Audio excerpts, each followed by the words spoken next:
오늘 우리 나누신 하나님의 말씀 또 함께 읽겠습니다. 마태복음 13장 3절에서 9절까지의 말씀입니다. 오늘 나누신 하나님의 말씀은 마태복음 13장 3절에서 9절까지의 말씀입니다. 우리가 이 하나님의 말씀을 한 마음으로 한 목소리로 읽겠습니다. 예수께서 비유로 여러 가지를 죄송합니다. 3절부터죠. 네, 13장인데 네. 그러면 성경책을 찾으신 분과 제가 함께 읽도록 하겠습니다. 13장 3절에서 9절인데 제가 무엇인가 좀 실수를 한 거겠죠. 제가 주보를 10장으로 제가 잘못 보냈습니다. 오늘 본문의 말씀은 13장 3절에서 9절까지의 말씀입니다. 성경 있으신 분들 함께 읽어주시고 못 보신 분들은 말씀을 들어주시면 좋겠습니다. 마태복음 13장 3절에서 9절까지의 말씀 함께 읽겠습니다. 예수께서 비유로 여러 가지를 그들에게 말씀하여 이르시되 씨를 뿌리는 자가 뿌리러 나가서 뿌릴새 더러는 길가에 떨어짐에 새들이 와서 먹어버렸고 더러는 흙이 얕은 돌밭에 떨어짐에 흙이 깊지 아니하므로 곧 싹이 나오나 해가 돋은 후에 타서 뿌리가 없으므로 말랐고 더러는 가시떨기 위에 떨어짐에 가시가 자라서 기운을 막았고 더러는 좋은 땅에 떨어짐에 어떤 것은 100배 어떤 것은 60배 어떤 것은 30배의 결실을 하였느니라. 귀 있는 자는 들으라 하시니라. 아멘. 모두 자리에 앉아주시기 바랍니다. 여러분도 보셨겠지만 올해 저희 교회 서리 집사님, 기존 서리 집사님들과 신규 집사님들이 총 68분이십니다. 집사 직분이란 것은 성인이 되어서 교회를 다니면서 처음 받게 되는 직분이죠. 그래서 그 직분을 처음 받게 되면 많은 분들이 대부분 어색해 하십니다. 제가 어떻게 집사를, 전 아직은 아닌 것 같은데요 하시며 이 부담스러운 마음을 표현하시는 분들도 있습니다. 전에도 한번 나눴지만 예전에 저도 교회 다닐 때 집사님들끼리 선배 집사님이 후배 집사님들에게 꼭 이런 말씀 하시더라고요. 집사 돼서 집도 사야지. 이렇게 해서 이제 집사 되면 집도 살 수 있다라고 이제 얘기하시면서 그렇게 격려를 하시는 것도 들었습니다. 근데 뭐 농담 삼아도 했겠지만 실제적으로 그분은 그렇게 집사가 되어서 환경이 좋아져서 집을 사는 많은 집사님들을 보고 그런 거를 통해서 또 하나님이 이렇게도 축복하신다 나름대로 본인의 신앙으로 또 후배 집사를 격려하는 모습이라 생각이 됩니다. 저도 바라기는 교회를 다니고 집사 직분을 받고 또 다른 여러 가지 일을 하면서 우리가 하나님께 주시는 복을 받을 수 있다면 집이 뭡니까? 빌딩이라도 받았으면 좋겠고 더 많은 축복들을 받았으면 좋겠습니다. 그런데 여러분 다 아시다시피 이 집사라는 직분은 무엇인가 내가 준비가 되어서 어떠한 어려운 일을 헤쳐나가고 감당하는 것이 아니라 집사라는 직분 자체가 노예, 섬김입니다. 그러니 어찌 보면 처음 집사 직분을 받으면서 제가 어떻게 할 수 있을까요? 저같이 부족한 사람이 어떻게 할 수 있을까요? 라는 그 마음이 집사 직분을 갖는 가장 필요한 마음, 겸손함, 또 하나님 앞에 부족함을 드러내며 다른 이를 섬기는 자리가 바로 이 집사 직분의 자리입니다. 저와 교회 직분자분들 모든 성도님들이 이 겸손한 마음으로 서로를 섬기는 일들이 우리 68분의 집사님들을 통해서 이루어지고 그렇게 서로가 서로를 섬기는 일들이 일어나므로 하나님께서 주시는 하나님만이 우리에게 주실 수 있는 그 놀라운 복을 저와 여러분이 이 믿음의 공동체 가운데서 경험하게 되기를 소망합니다. 신앙생활에서 가장 유익한 것이 무엇이 있을까요? 생각해보면 아까처럼 내가 예수님을 믿었더니 환경도 좋아지고 형편도 좋아지고 참 자녀들도 잘 자라고 여러 가지 참 좋아지는 일들이 많더라라고 이야기할 수도 있지만 가장 핵심적인 것은 바로 예수님을 믿는 내가 변화되는 일입니다. 우리는 교회를 출석하며 말씀을 읽고 배우며 자신이 변화됨을 경험합니다.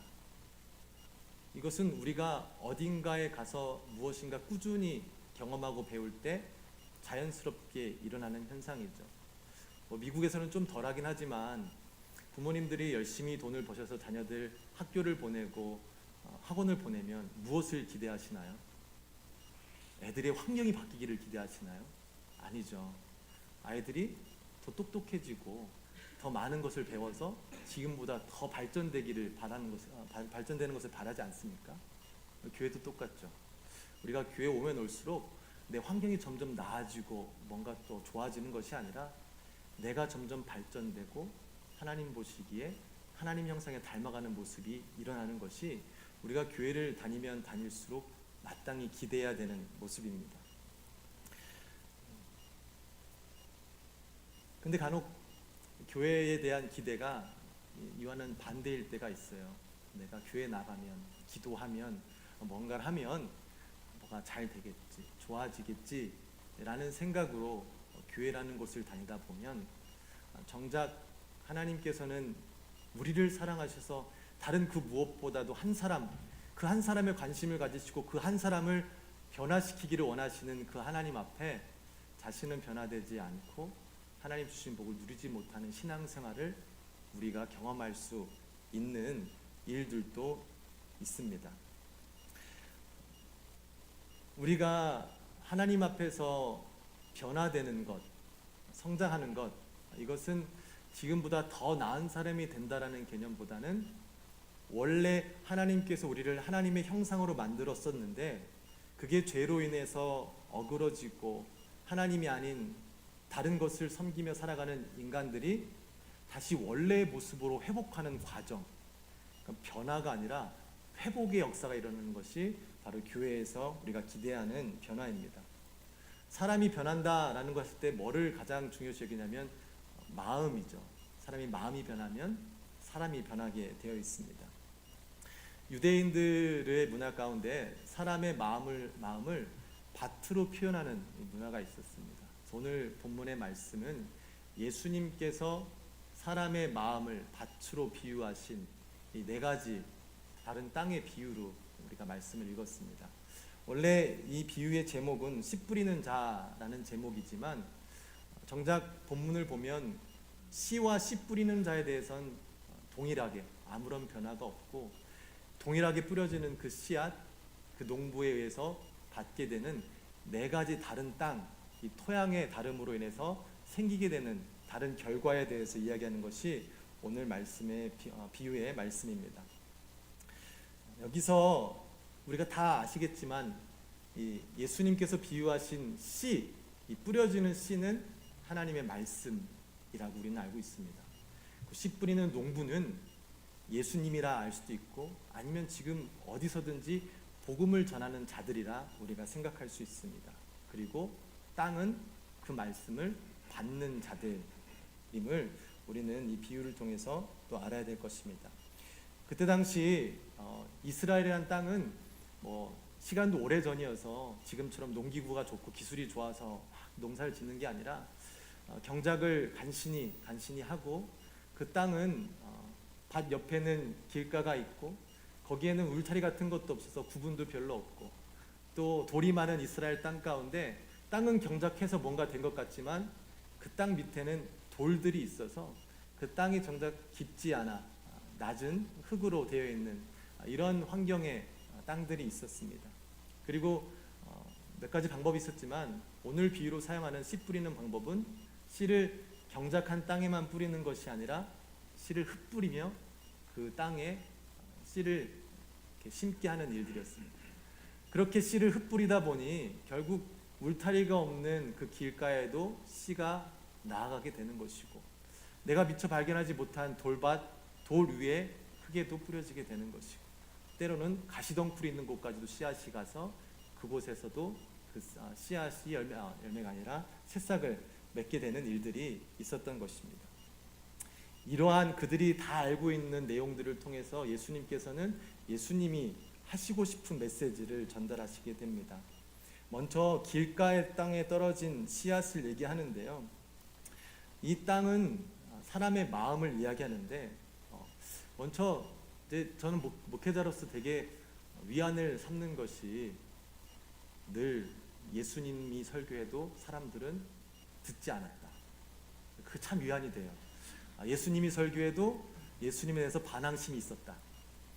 예수님도 그런데 뭐 내가 뭐라고, 이제 그렇게 위안을 받지만, 예수님께서 말씀을 전하실 때 오늘 말씀처럼 앞에 보면 큰 무리가 예수님의 말씀을 듣기 위해서 따랐다고 합니다.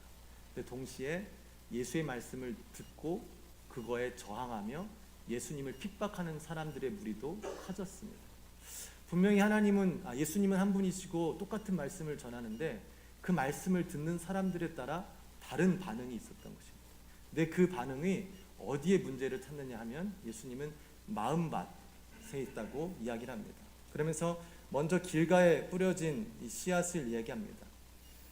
그 길가는 사람들이 오고 가는, 그래서 그 발자국으로 아주 단단하게 다져진 땅입니다. 그래서 거기에 씨가 뿌려져도 땅에 박히지 못하고 새들이 와서 그 씨앗을 빨리 먹어간다고 합니다. 예수님께서 이 비유를 통해 말씀하시는 부류는 편견과 아집으로 단단해진 마음을 가진 부류의 사람이었습니다.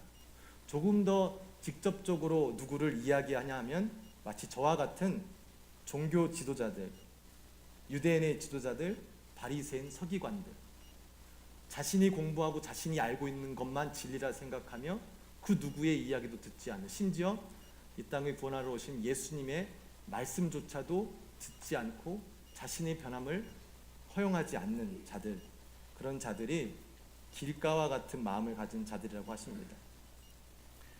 그들의 생활 방식과 사고는 정말로 예수님이 와도 못 바꾸는 일이었습니다. 농담이 아닌, 저 사람은 예수님이 와도 안 변할 거야 라는 일이 실제로 있는 거예요. 자신의 의에 도취되어 누가 무슨 말을 해도 받아들일 마음의 공간이 없습니다. 그래서 그들은 남을 가르치기는 하지만 자신은 듣고 변화되지 않습니다. 돌밭입니다. 돌밭은 이스라엘은 돌이 많은 지대라고 말씀을 드렸죠. 그래서 밖에서는 구분하기가 쉽지 않아요. 열심히 경작하고 씨를 뿌렸는데 이내 싹이 터서 뭔가 잘 자랄 것 같지만 밑에 돌이 있어서 그 새싹이 뿌리를 온전히 내리지 못해서 쉽게 해가 뜨면 그 새싹은 말라 비틀어지는 결과를 얻게 됩니다.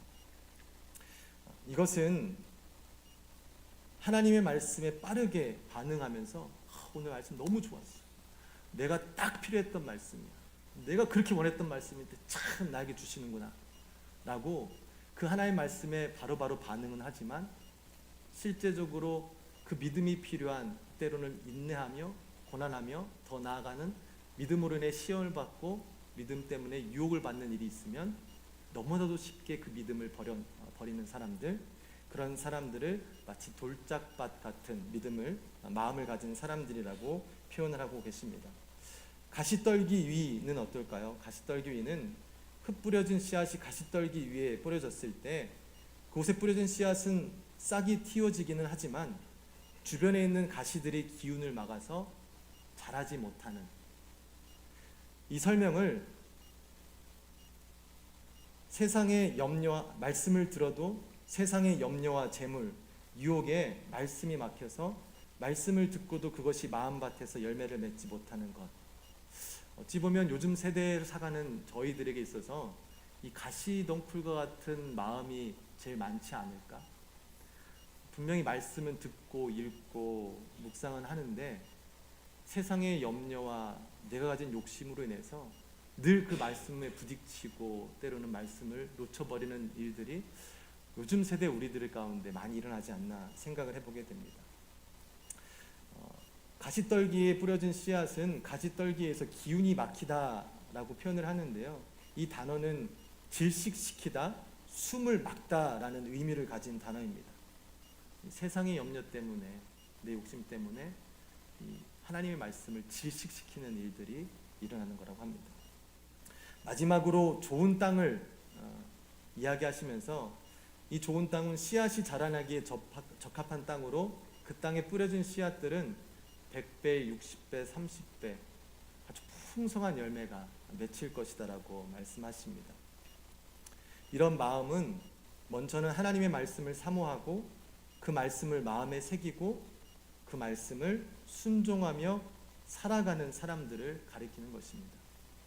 유대인들 전통에 있어서 탈무드를 배운다라는 것은 인생을 새로 얻는다라는 개념으로 그들은 이해하고 있었습니다. 왜냐하면 그들의 배움은 즉 삶의 변화이기 때문에 그랬습니다. 지식을 채우는 게 아니라 내가 배우는 목적은 내 삶을 변화시키기 위한 것이었기 때문에 그렇죠. 그래서 이렇게 마음에 뿌려진 씨앗이 열매가 맺힌다라는 것, 단순히 하나님의 말씀을 듣고 끝나는 것이 아니라 그 말씀이 내 삶 가운데 심겨져서 그 말씀대로 살아나는 일들이 바로 좋은 땅을 가진 사람들에게 일어나는 일이라고 합니다.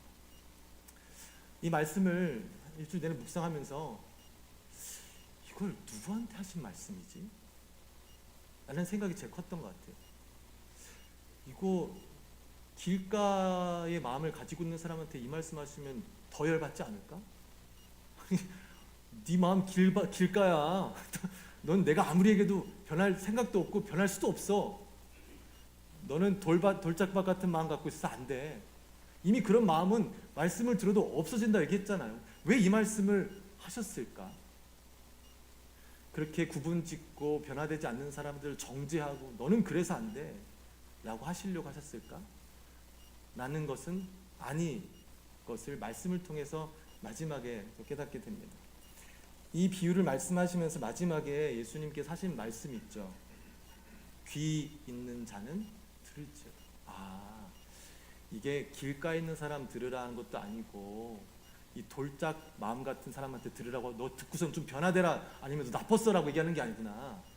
이 말씀을 듣고 이해할 수 있고 따를 수 있는 사람을 위해서 이 말씀을 기록해 주신 것이구나. 누구를 구별하고 너는 보니까 살짝 경계선이긴 하지만 아직 길가야. 넌 안 돼. 넌 돌이 있네. 신앙생활 열심히 한 것 같지만 네가 시험을 견딜 수 있어?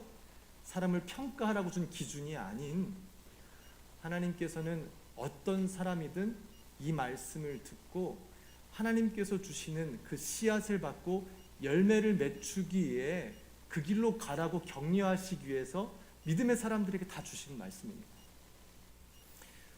이 귀는 단순히 그냥 우리가 듣는 육적인 귀를 말씀하시는 것이 아니죠. 영적인 귀, 그것을 듣고 이해하고 그것을 삶에 적용할 수 있는 사람들에게 주신 하나님의 말씀입니다.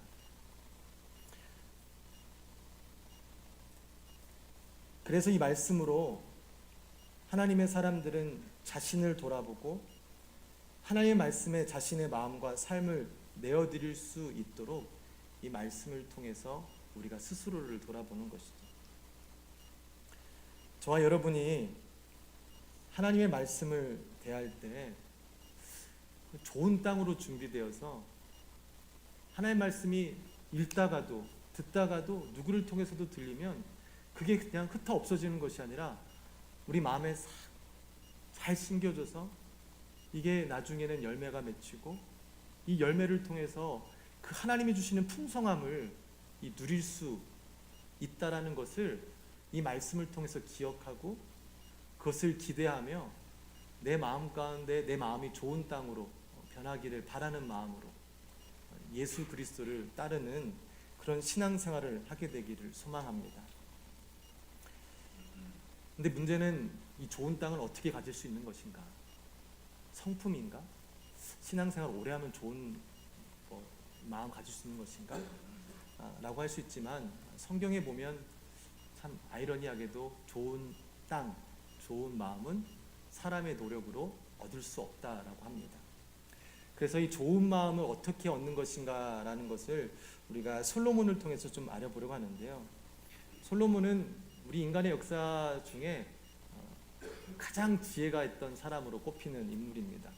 그는 이스라엘의 왕으로서 큰 물질도 가졌었고 많은 지식들을 가지고 지혜로운 왕이었다라고 알고 있죠.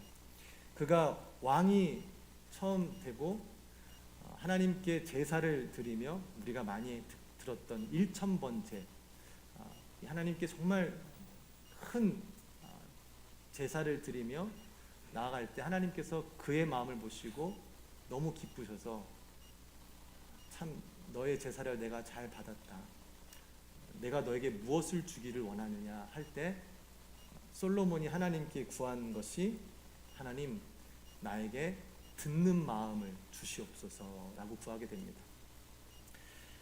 누가 주의 이 많은 백성을 재판할 수 있사오리까 듣는 마음을 종에게 주사 주의 백성을 재판하여 선악을 분별하게 하옵소서.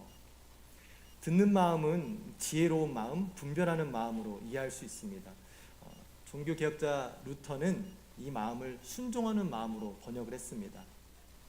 솔로몬은 이 마음, 듣는 마음, 좋은 마음을 하나님께 구했는데요. 이 듣는 마음을 구하는 동기가 뭐였죠? 하나님, 나에게 주신 이 사명을 내가 잘 감당해서 내가 마땅히 섬겨야 될 이 백성들을 잘 섬길 수 있도록 나에게 듣는 마음을 주십시오. 하나님, 나 좀 듣는 마음 주셔서 내가 말씀 좀 듣고 그 말씀이 얼마나 대단한 건지 마음가짐에서 열매가 맺혀서 내 안에 기쁨을 누리게 해주십시오 라는 이기적인, 영적인 이기적으로 구한 게 아니라 하나님, 나에게 듣는 마음을 주셔서 이 땅 가운데 내가 살아가면서 갖고 있는 이 사명들을 기쁨으로 잘 감당할 수 있게 힘을 주시고, 또한 이 일을 통하여서, 듣는 마음을 통하여서 내가 마땅히 섬겨야 될 사람들을 올바르게 섬길 수 있도록 나에게 듣는 마음을 주십시오.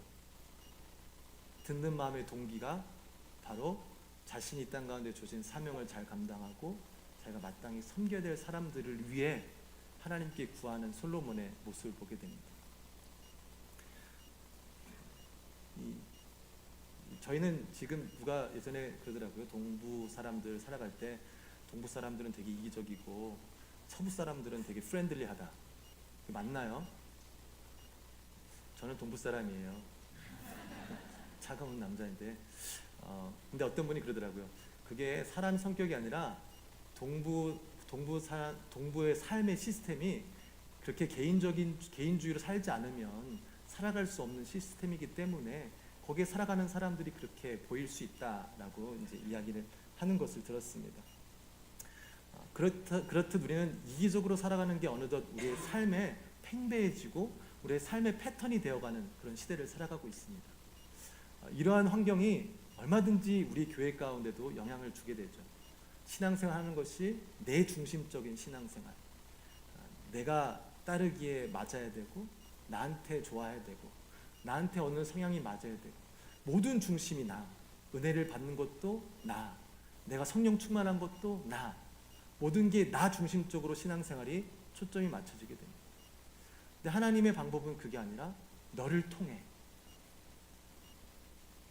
하나님의 사람으로 뽑은 아브라함도 너를 축복의 통로로 쓰신다. 네가 축복이 아니라 축복의 통로로 우리를 부르시고 우리를 통해 하나님의 은혜가 펼쳐지기를 원하시는 것이죠. 근데 우린 늘 모든 기도 제목과 모든 신앙이 나 좀 구원받게 해주시고, 나 좀 은혜 충만해서 시험 들지 않게 해주시고, 나 좀 하나님 앞에 똑바로 쓰게 해달라는 단순히 나 혼자만의 바람을 놓고 우리가 신앙생활을 할 때가 있는 것을 보게 됩니다. 하나님의 말씀을 잘 받고 그 말씀이 내 마음까지 뿌려져서 열매가 맺는 그 좋은 땅, 좋은 마음은 듣는 마음. 이 듣는 마음은 나를 위해서 나만을 위한 그 마음이 아닌 내 마음을 통해 누군가에게 섬길 수 있고 누군가를 섬길 수 있고 또 나에게 주어진 사명을 감사함으로 잘 감당하기 위한 그 마음을 가진 자들에게 하나님께서 주시는 선물임을 솔로몬을 통해서 보게 됩니다. 그리고 하나님께서는 솔로몬의 기도를 기쁘게 받으시고 솔로몬이 원하는 것과 함께 더 많은 것들을 채워주셨죠. 물론 물질적으로 여러 가지로 채워주셨지만 열왕기상 4장 29절의 말씀에 보면 하나님이 솔로몬에게 지혜와 총명을 심히 많이 주시고 또 넓은 마음을 주시되 바닷가에 모래같이 하시니, 이 표현이 참 너무 셀 수 없는 방대함이죠.